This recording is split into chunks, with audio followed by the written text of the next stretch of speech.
tasting today. Hello and welcome to my channel. I'm Andrea and welcome to our kitchen.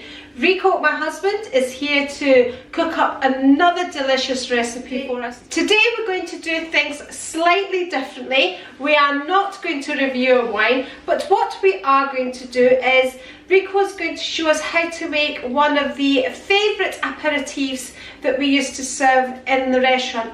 But Rico has a slight twist to the aperitif. It's going to be slightly different to the original recipe. So today he is going to show us how to make a Negroni.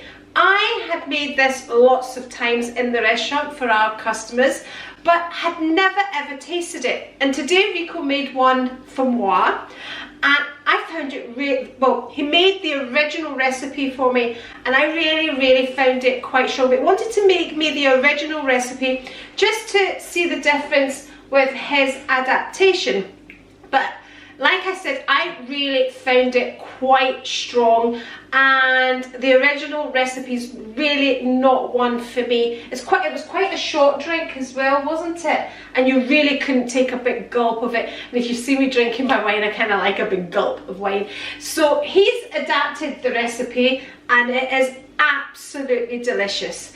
So right, do you want to do your cocktail first? Do you want to go through the recipe first? Why don't we do the cocktail first? Let's do the cocktail and we can have a little sip. Well, welcome back everybody. And today, as Andrew said, we're not really going to review a wine, but we're going to start off with a wee cocktail.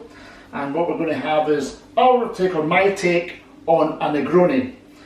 Negroni is really one of the original sort of famous cocktails of the 1920s, and Negroni was founded in Italy, in Florence in fact, at the Cafe Cassone, where the Count Negroni went to the barman, who was a friend of his. He obviously drank there quite often, and he asked for an adaptation on the famous Americano, which the Americano was Campari, sweet vermouth and soda, and he didn't want any soda in his. He wanted the soda replaced with gin, and hence was born the Negroni.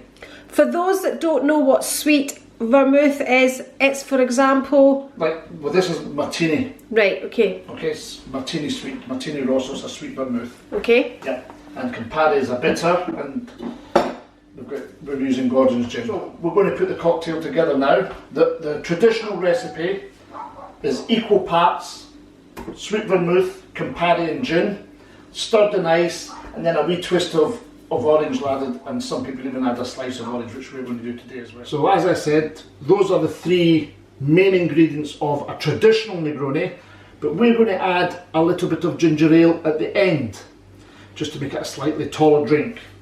So this particular cocktail is stirred in the glass, so we're going to start adding the ingredients now. So we'll add 1 part gin. So the part is as big as you want to make it, basically. Correct. So about a measure of gin, about 25 millilitres. Okay. Okay. And we'll put half a part of the Campari, so it's not as bitter.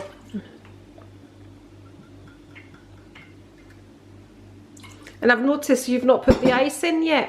No. And then we'll put sweet Martini, the vermouth. Sweet Martini, same as the gin, full part.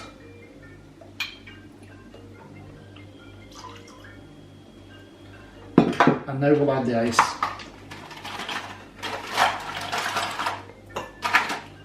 Pardon my fingers, but it's only for us. And then we'll stir.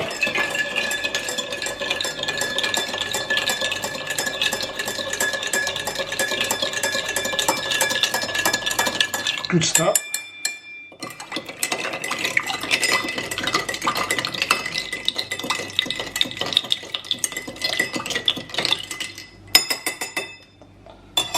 So we'll add a wee twist of orange in here, and then we'll add some more ice. Keep it nice and cold. And now we shall add some some ginger ale. This is your adaptation Yes, this is now. my adaptation. And that takes the bitterness away, doesn't it? It helps take some of that bitterness away, Yeah. yes, because there's a bit of sweetness in it.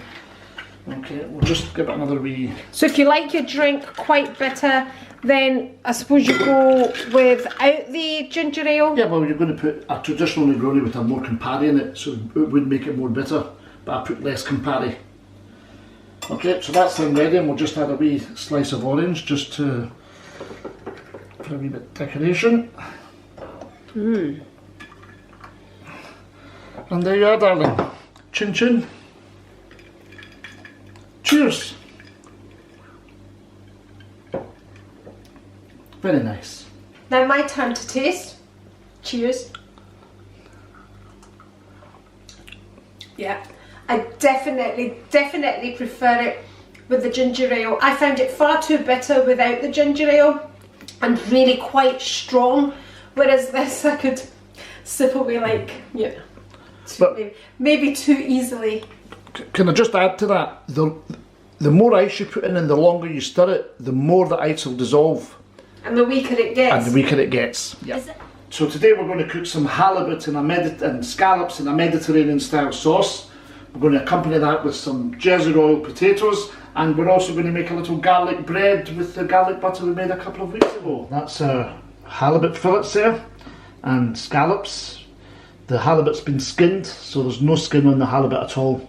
Because halibut, when you cook halibut, even with the skin on, the skin doesn't crisp in halibut. It seems to stay soft. Certain fish, the skin doesn't crisp up, and that's one of them.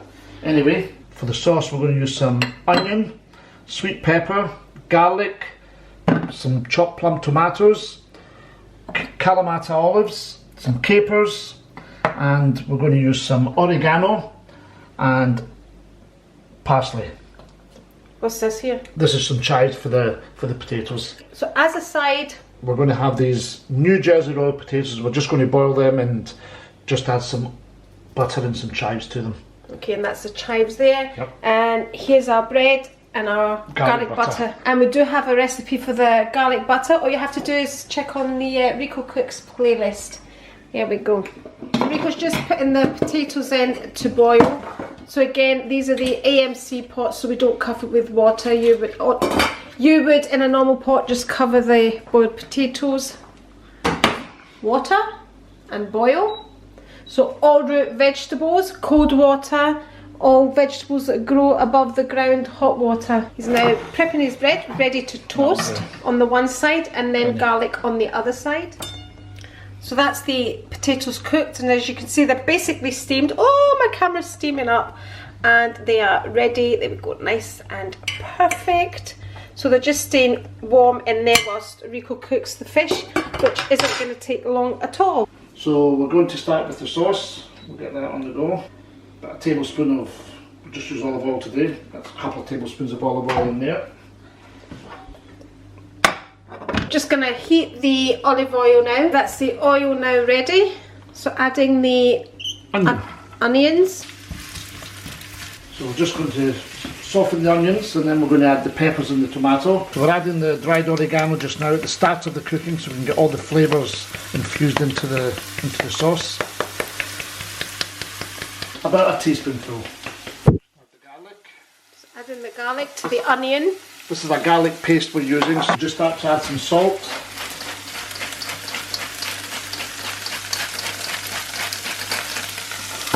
Some ground pepper.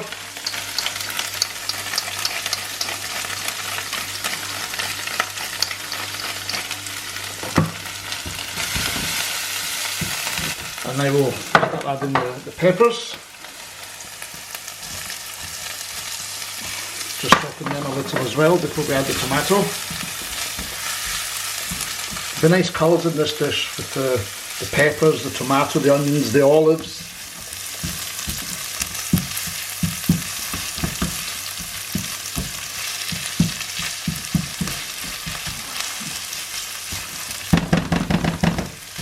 While we're just waiting for that to soften a bit more, we'll just sort of season these potatoes with some salt. A little pepper,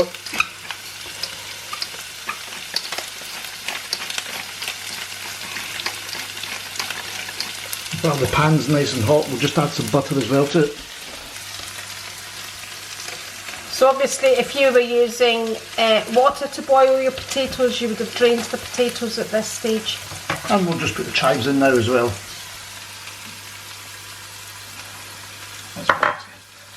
Give that a wee shake.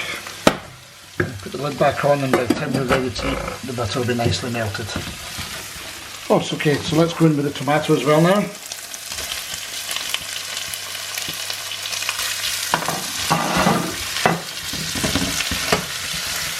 So we can see here the onion isn't browned, it's just softening, it's going translucent.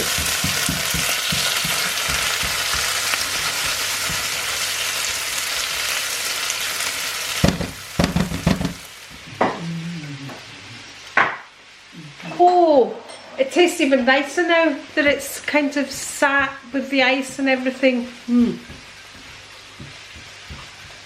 I hope you've made yours, it's absolutely delicious.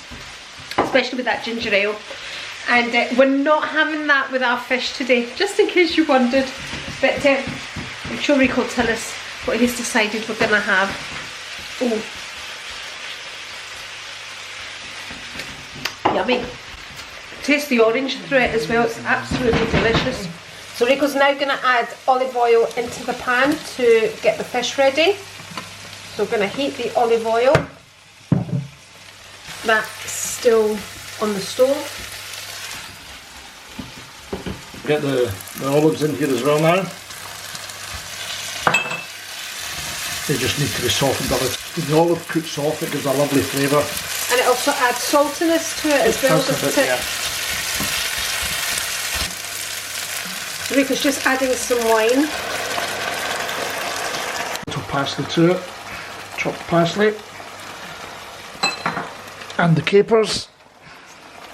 Just adding some capers as well. And that's us. Okay, let's cook the fish.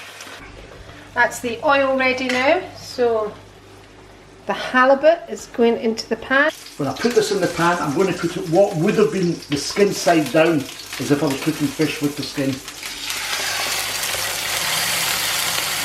The other fillets in as well. 2 fillets, rather large fillets.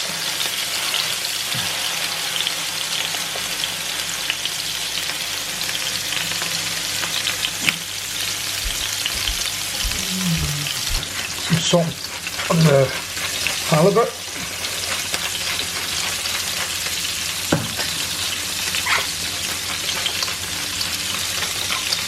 And you didn't add the salt. You didn't add the salt and pepper straight away. You waited a couple of seconds before adding the salt. Can I just say also I've switched on to start toasting the bread.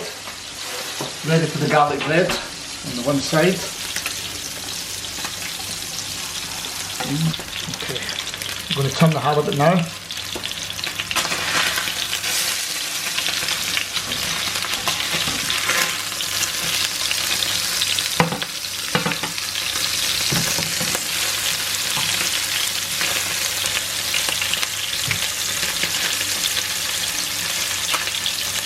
Put these in the same pan just now, get them cooked off. I think the two go great together.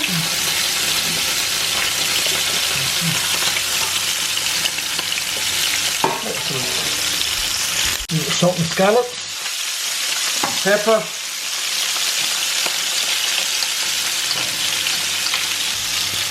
So we're going to turn the scallops within a couple of minutes. It's seared on the one side.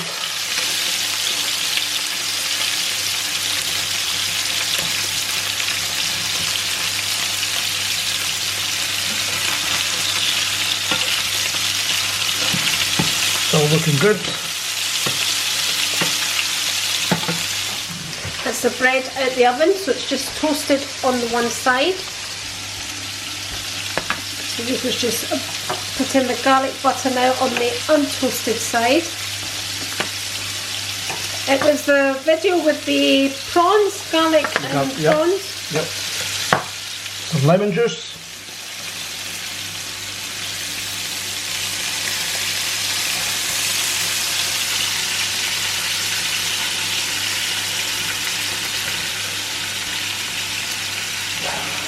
And also just a wee splash of wine in there as well. I like that you use my wine for cooking. And just the rest of that parsley I'm going to put in here too. And that will be us ready to plate.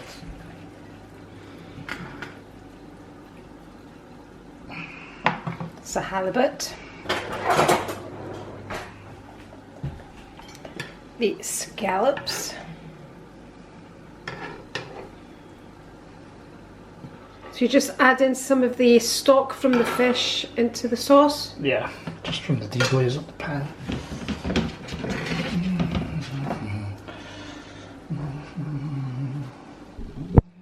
Just a minute. Yeah. So basically layered the sauce underneath, the halibut on top, a few of the scallops round about, and now adding the potatoes.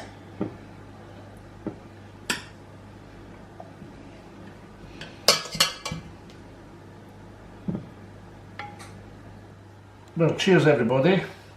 I'm having a Pinot Grigio today from New Zealand.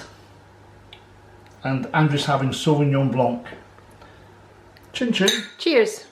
And incidentally, I forgot the garlic bread. It's a little bit charred, but it'll still taste nice. Burn. Okay, I'm just going to have a quick sip of my Negroni before I taste my food. I'll taste my halibut with my sauce.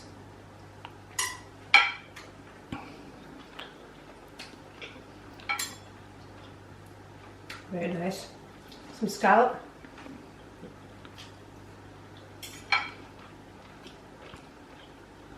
Absolutely delicious. And my usual Sauvignon Blanc by Chilean. Cheers. And remember, if you'd like to see more videos from me, I will link one here, and if you're not already subscribed, just press the A right here, and we'll catch you next time. Bye!